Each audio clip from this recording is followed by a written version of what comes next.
For Orville Mader is over. The Canadian-born man was arrested last night at the Vancouver airport. Police in Thailand have accused Mader of sexually abusing a young boy. The CBC's Robert Zimmerman is in Vancouver with the details. Mader was picked up last night at Vancouver International Airport on his way into the country from Thailand. The integrated child exploitation team has now taken him to a holding cell in Surrey. This surveillance photo shows 54-year-old Orville Mader leaving a hotel in Thailand where police say he paid for sex with an 8-year-old boy. 3 years ago, Mader was charged with molesting 5 boys in Cambodia, but the charges were dropped. This is his house in the Fraser Heights subdivision of Surrey. Neighbors tell us they haven't seen him in years since he left BC to teach in Asia. This is the second time in less than a month that police have arrested a suspected pedophile from BC.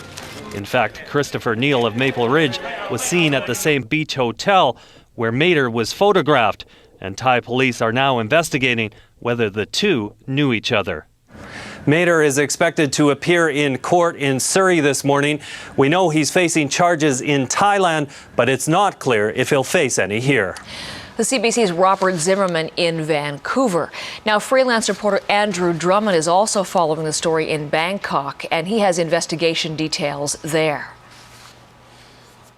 Well, this is all very sudden, of course, because only yesterday the Thai police were issuing statements saying they were convinced he was still in Thailand and they had all their borders covered.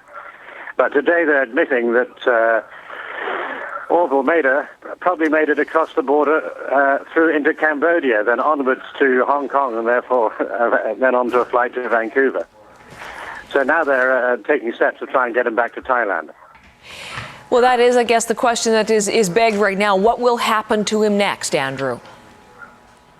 Well, they're trying to get him back on an Interpol warrant, but that they are telling us that has to be issued almost immediately, and he can only be held for 2 days.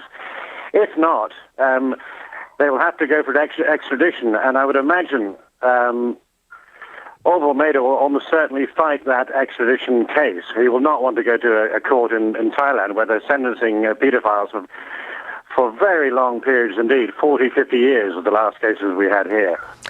That's freelance reporter Andrew Drummond in Bangkok this morning.